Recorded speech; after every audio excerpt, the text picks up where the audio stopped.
Raven will experience its first halving in January. It's Yep. likely the same time that Ethereum miners will switch to Raven. How do you Yep. see this affecting Raven? So I think it's great. Just the way mining works is if too many people get on, and the price doesn't go up, then some people will drop back off. If too many people get on, and the price goes up, which is kind of what we're hoping. Then it continues that way, and it just re-ratchets up the price. You get less Raven, but the price has gone up, so you get amount. It's the most profitable, and that's what we hope happens. Do you think that more miners mean more demand, or there will be more of a sell pressure?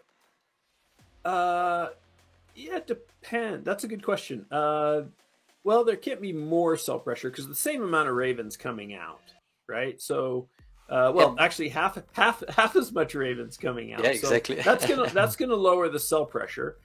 All the Raven goes to miners anyway. So unless the characteristics of the particular miners coming in have a different characteristic of sell pressure, meaning they're more like give me money, I'm going to sell it for my electricity, as opposed to look, I understand the importance and ramifications of what and the capabilities of Raven is going to be a future project, which we have a lot of those miners that are just, they understand, right? They get it, they're holding it, they know it's going to be a bigger thing. It kind of, so there's the mix of types of miners.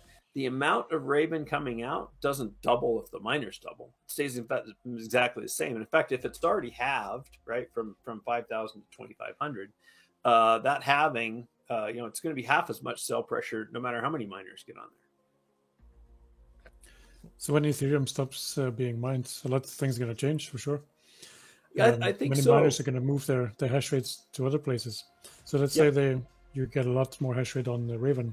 Yep. Do you think this can be beneficial, or do you think this can also be a security threat in some ways, or will it make it more secure? I think it's beneficial.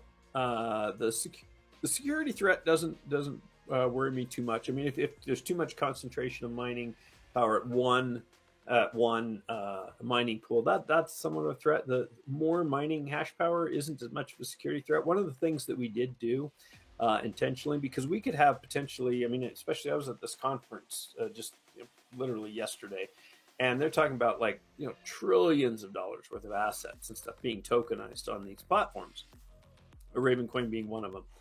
And so you have this potential for like, I mean, the project's a $1 billion project, $1 billion market cap. But if it has trillions of dollars worth of assets, you say, well, that's a little scary. Like, is somebody going to attack it for those assets?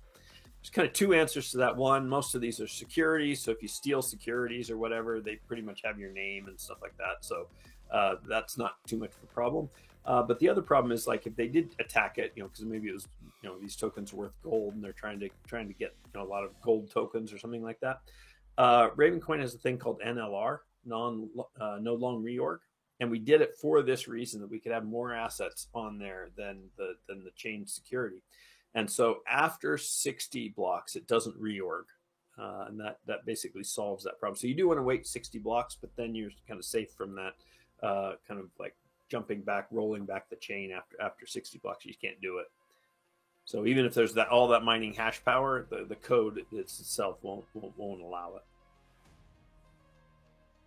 That's a pretty cool feature. That's 1 hour, right? 60 block is... Is there any plans for Raven to change consensus from proof of work over to proof of stake, as Ethereum did? Right now, there's no plans for that. I'm not going to rule out the future. I probably won't be around in the long future when it's really worth something. But no current plans. It is a possibility. One of the big advantages to proof of work is a very, very, very fair distribution mechanism. More fair than doing like airdrops and then doing proof of stake or selling it, which a lot of times puts becomes an illegal security offering. Tezos kind of has that problem where you kind of sold in EOS and some others where they sold the tokens, and so they it's kind of in the US it's an illegal security offering.